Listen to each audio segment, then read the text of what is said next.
Sexo e Destino. 12º livro da coleção A Vida no Mundo Espiritual.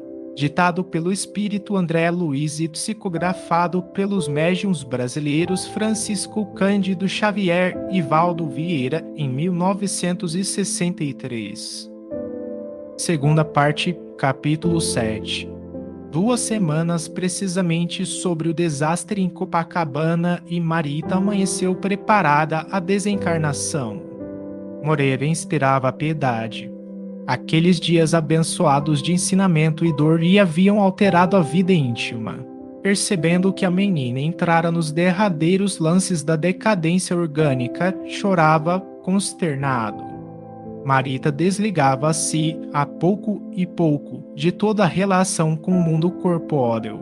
Nem mesmo o calor daquele amigo generoso que a sustentava, qual se lhe ofertasse um pulmão suplementar, a interessava mais. Conquanto imóvel, sentia-se agora lúcida, profundamente lúcida. Os olhos quedavam quase apagados. No entanto, o apoio magnético incessante lhe descerrava a luz da visão espiritual. Nos últimos 2 dias atingira avançada renovação. Assinalava com absoluta clareza as palestras frequentes que Cláudio mantinha com médicos e enfermeiros, gravava as preces e os comentários de Agostinho e Salomão na hora do passe. De começo, ao experimentar que as mãos paternas lhe asseavam o corpo, desesperava, clamando de si para consigo que não se conformava com tanta humilhação. Lançava pensamentos de revolta contra o destino que a jungia daquele modo a um homem que odiava. Entretanto, à força de perceber e a ternura reverente, expungindo-lhe as excreções que se lhe agarravam à epiderme ferida, acabou plantando no coração um sentimento novo. Enterneceu-se, transfigurou-se. Ouvia-o falar em Deus e, às vezes, identificava-lhe os dedos a lhe roçarem a fronte ao mesmo tempo em que entremeava afagos e orações. Num dos minutos comovedores em que ela cismava, sem atinar com os motivos daquela transformação, Félix aproximou-se. Acariciou-lhe paternalmente os cabelos em desalinho e disse, na convicção de quem centralizava todas as energias a fim de sugerir-lhe, com êxito, a atitude aconselhável: "Filha, perdoa, perdoa." Ela registrou, emocionada, a voz desconhecida e recordou a mãezinha que a deixara no berço. Sim, concluía, somente o amor materno voltaria do túmulo para inclinar-lhe o coração incendiado à fonte da indulgência. Perdoar, monologou, que outra coisa lhe competia fazer diante da morte. Sim, devia partir olvidando mágoas e afrontas. Reconhecia-se na armadura dos ossos a feição de pinto no ovo. Tênue pancada ou breve movimento conseguiria despejá-la e deveria sair, conquanto não soubesse para onde. Por que não seguir, apagando as labaredas que lhe requeimavam os sentimentos? Meditou naquelas mãos que a despiam, enxugando-lhe a pele molhada para vesti-la outra vez, com o carinho apenas visto nas mães quando tocam, de manso, os filhinhos doentes, e concluiu que lhe cabia desculpar, esquecer. Compadeceu-se, então, diante do pai refletido. Perdoar-lhe, sim. Pensou nisso com o júbilo de quem achara uma bênção. Ele agora respeitava, limpava-a, orava. Viveria na terra, talvez carregando amargas penas, enquanto que ela viajaria para regiões que ignorava, apegando-se, porém, à confiança naquela voz que lhe impelia o espírito atribulado à calmaria do perdão. Rememorou-lhe o pranto da noite em que lhe declarara paixão despropositada e tocou-se de entendimento. Pobre pai aquele que nunca desfrutava refúgio no próprio lar.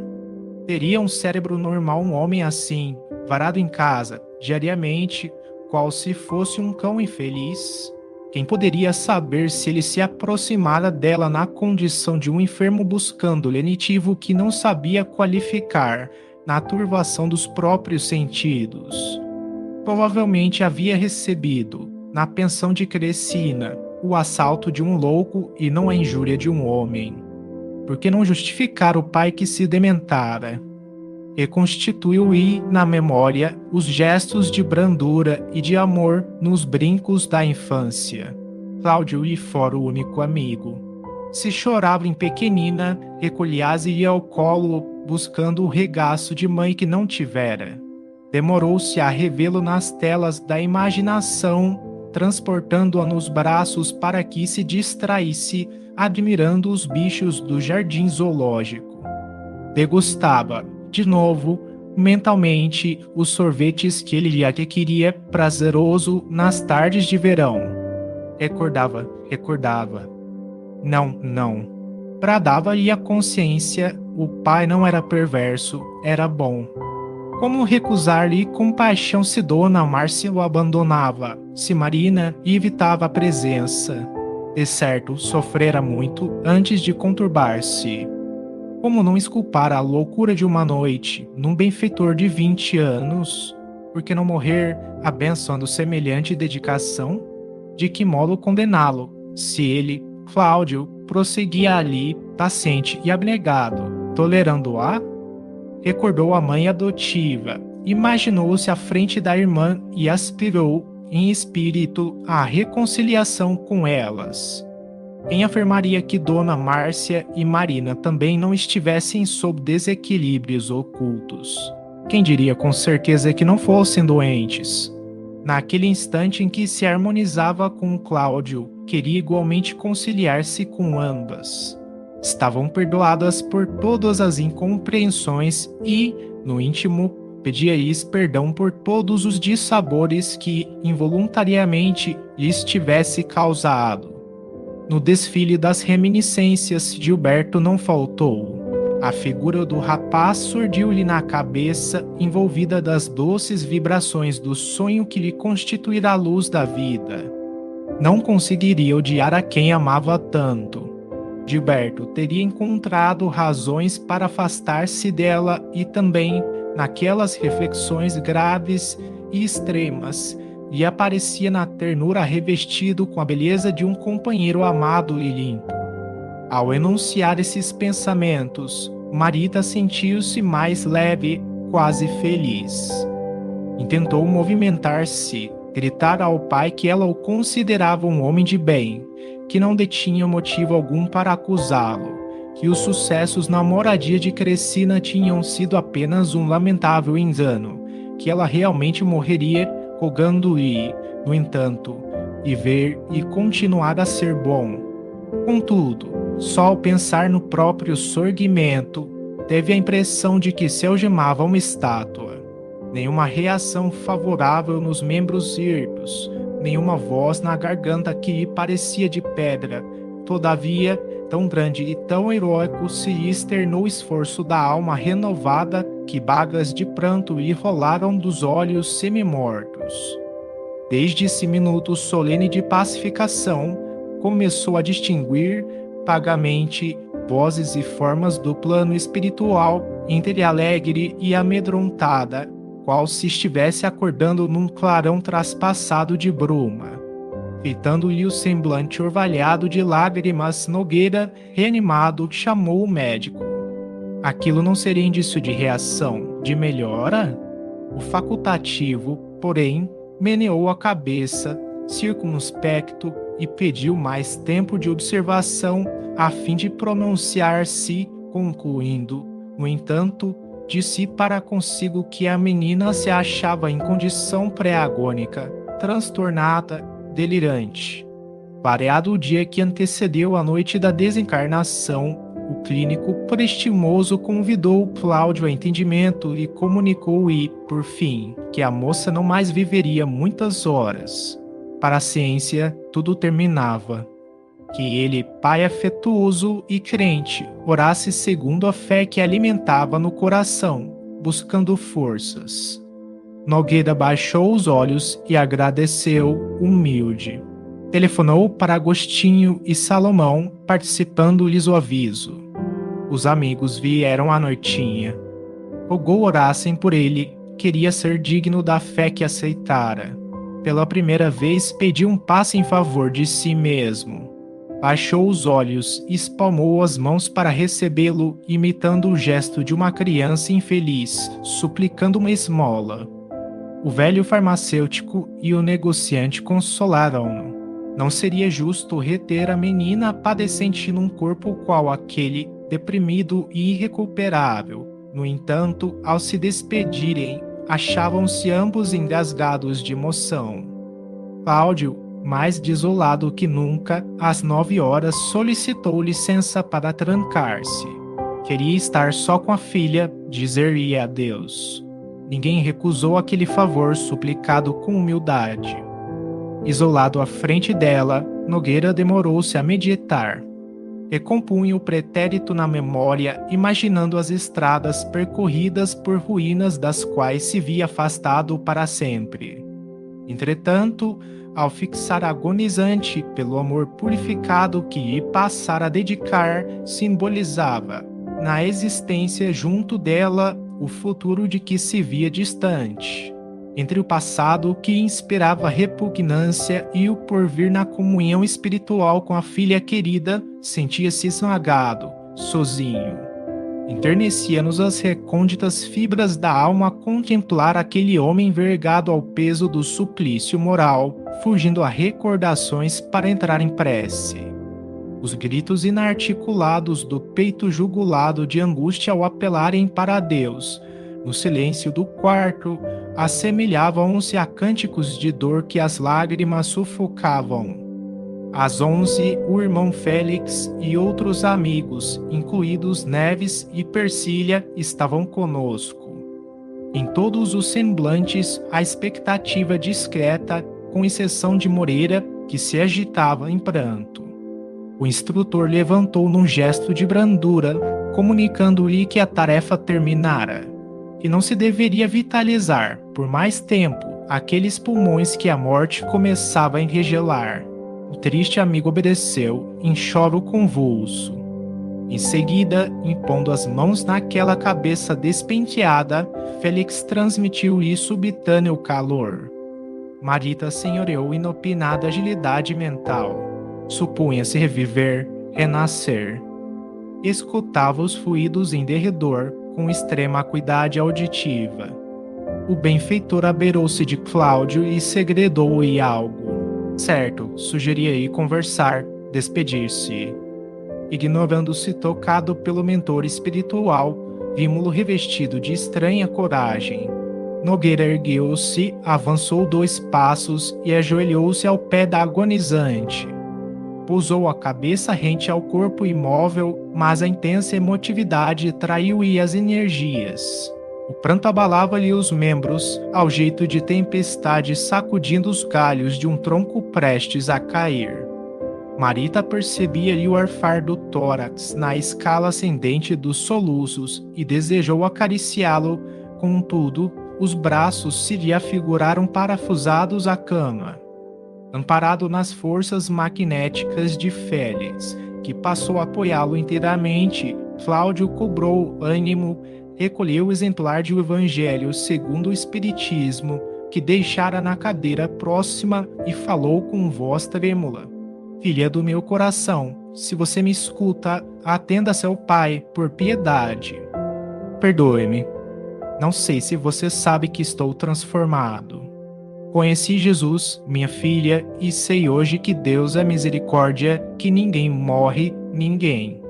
Sei que a justiça está em nós mesmos, que sofremos pelos males que praticamos, mas Deus não nos recusa o resgate. Compreendo o mal que fiz a você, sou um criminoso, mais nada. Pense, minha filha, no remorso que carregarei pelo resto da vida. Você sabe que vou agora caminhar sem ninguém, aguentando a solidão que mereço. Onde você estiver, compadeça-se de seu pai. Confie em Jesus e nos bons espíritos. Eles sabem que você não se suicidou, sabem que sou um assassino. Ah, minha filha, pense nesta palavra assim tão triste. Assassino, auxilie-me a lavar esta mancha da consciência. rogue por mim aos enviados do Cristo, para que eu tenha força de fazer o que devo fazer. Cláudio fez ligeira pausa ao ver que o rosto da filha se cobria de lágrimas e, ansiando reconhecê-la, devolvi a própria consciência para que lhe assinalasse a renovação, guardou a íntima certeza de que ela o escutava em plena lucidez, bendizendo-lhe os votos de melhoria. Aflito e expectante, na convicção de que estava sendo ouvido e entendido, continuou: apesar de tudo, filha querida, não fique triste com minha súplica. Sou um réu, mas tenho esperança. Veja a revelação de Jesus que eu achei. Em seguida, com as mãos trementes, num gesto de piedosa confiança, colocou-lhe o livro na destra inerme.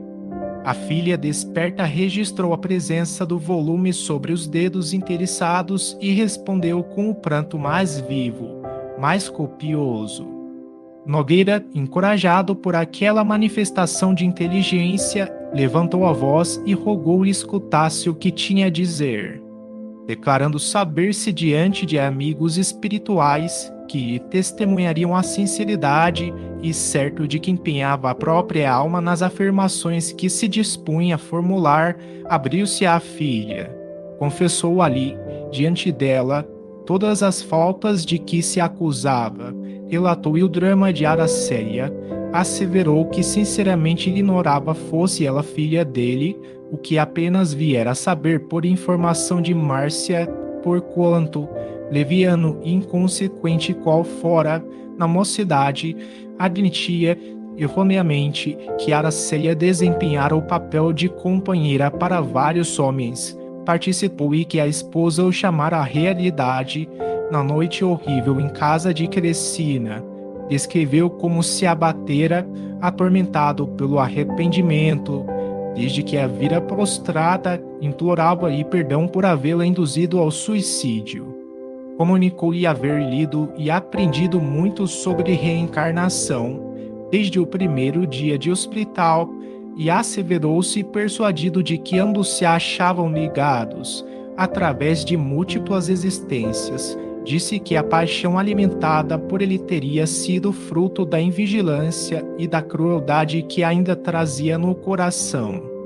Acrescentava, porém, ali, ante os padecimentos dela que constituíam sentença de dor inapelável, que prometia regenerar-se por mais áspero reajuste. Fim da longa exposição, que Marita assinalou compungidamente, frase por frase. Nogueira retirou o livro da mão pequenina e descarnada, rematando em choro convulsivo. Tenho orado e tenho recebido a misericórdia de Deus para mim, malfeitor. Mas se a bondade infinita me pode favorecer ainda com nova esmola, abençoe-me, filha querida, dê-me um sinal de benevolência antes de partir. Se você está ouvindo o réu que sou, acompanhe-me neste desejo. Ore também. Rogue a Deus forças. Mova um dedo só para que eu saiba que você perdoa seu pai. Não me deixe na incerteza agora que vou recomeçar o destino, entregue às consequências de minhas próprias faltas. Registrando os soluços paternos, que revolviam a alma, a jovem associou-se aos votos.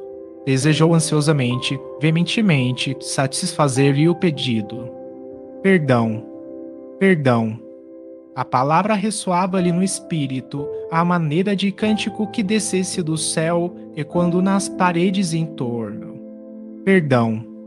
Aquelas 6 letras, enfileiradas em forma de sons, pareceram-lhe música da eternidade, que estivesse sendo executada no firmamento, em trompas de estrelas, cujos brandos acentos lhe aliviavam o coração. A pobre menina concentrou todas as energias num pensamento de confiança e de gratidão a Deus e rogou, mentalmente, perdão, Senhor. Perdão para meu pai, perdão para mim. Perdão para todos os que erraram. Perdão para todos os que caíram. Aguçaram-se as percepções e sentiu-se como que banhada de alegria inefável. Contemplou Cláudio, Distintamente agora, fitou Moreira em lágrimas e, alongando a atenção mais serenamente em derredor do leito, viu-nos a todos.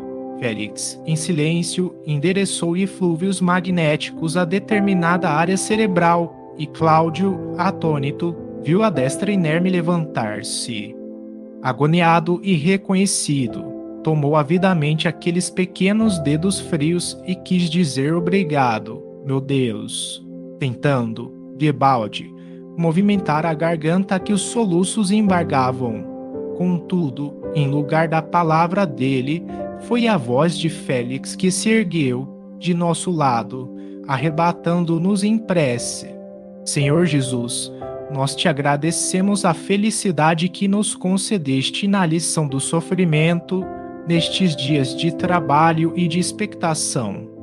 Obrigado, Senhor, pelas horas de aflição que nos clarearam a alma, pelos minutos de dor que nos despertaram as consciências. Obrigado por estas 2 semanas de lágrimas que realizaram por nós o que não nos foi possível fazer em meio século de esperança.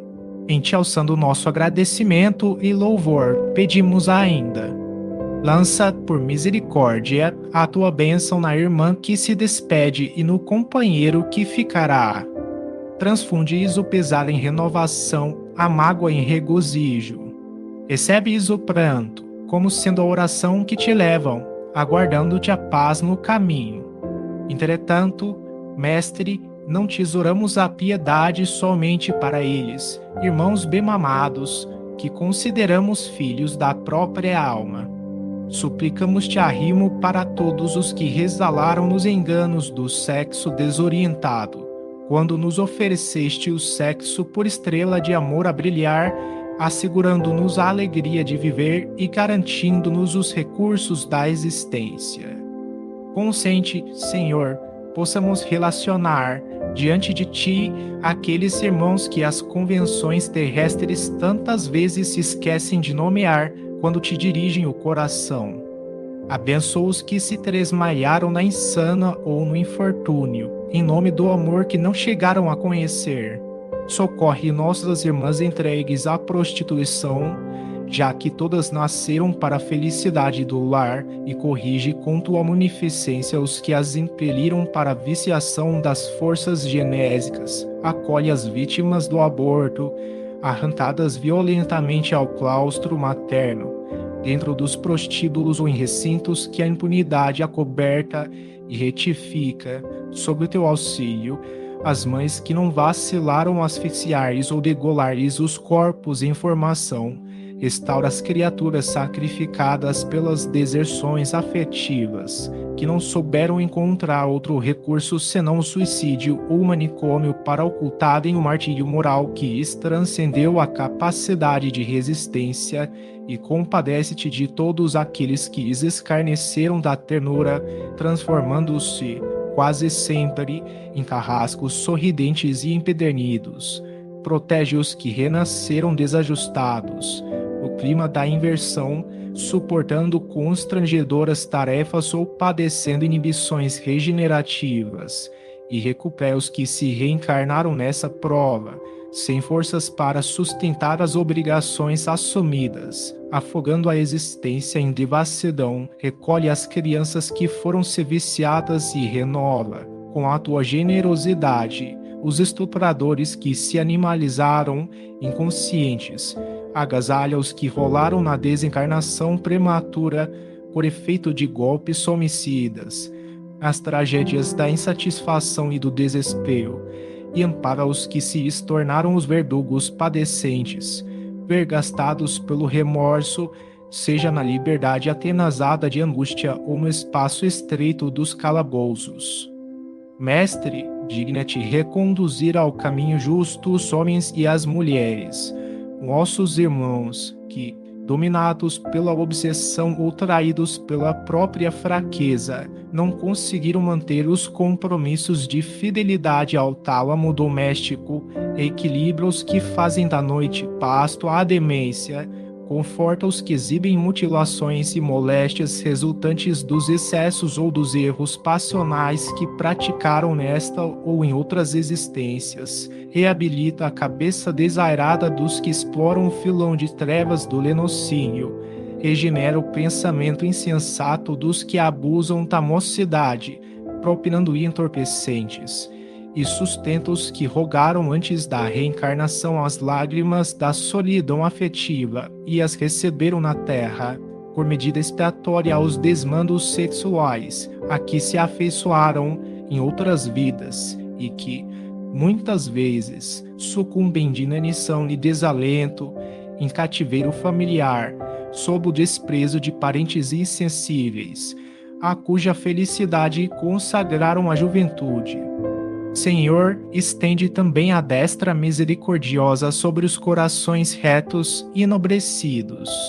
Desperta os que repousam nos ajustes legais, acatados nas organizações terrestres, e esclarece os que respiram em lares, revestidos pela dignidade que mereceram, a fim de que tratem com humanidade e compaixão os que ainda não podem guardar os princípios e imitar os bons exemplos.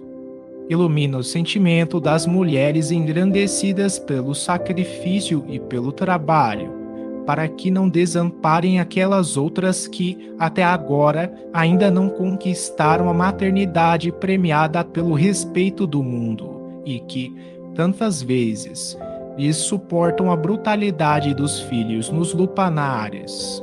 Sensibiliza o raciocínio dos homens que encaneceram honrados e puros, de modo a que não abandonem os jovens desditosos e transviados. Senhor, não consintas que a virtude se converta em fogo no tormento dos caídos e nem permitas que a honestidade se faça gelo nos corações. Tu, que desceste as vielas do mundo para curar os enfermos, sabes que todos aqueles que jornadeiam na terra, atormentados pela carência de alimentação afetiva ou alucinados pelos distúrbios do sexo, são doentes e infelizes, filhos de Deus, necessitados de tuas mãos. Inspira-nos em nossas relações uns com os outros e clareia-nos o entendimento para que saibamos ser agradecidos à tua bondade, para sempre. Quando Félix emudeceu, o compartimento demorava-se invadido pelo clarão que se exteriorizava do peito. Contudo, não éramos somente nós, os comandados dele, que trazíamos ali o espírito subjugado por intensa emoção. Todas as entidades desencarnadas, em serviço no estabelecimento, mesmo as que se vinculavam a outros cultos religiosos, se perfilaram à frente do acanhado recinto, discretas e atenciosas. Espíritos ignorantes e vampirizadores, em trânsito nos sítios adjacentes, acorreram para junto de nós, atraídos pelos jorros de luz solar que o aposento irradiava em todas as direções e, muitos deles, a curta distância, baixavam a fronte, emocionados e reverentes. Aquele quarto da venerável instituição socorrista, em plena noite, na rua do Resende, assemelhava-se a fulgurante coração de alvenaria constelado de amor. Cláudio nada ouvia, mas, empolgado pelas vibrações balsâmicas do ambiente, chorava, de manso, percebendo a mão gélida que se colara às dele, afrouxando a pressão do adeus. Agoniado, fitou o semblante da filha e notou que o pavor da morte nele esboçava o derradeiro sorriso.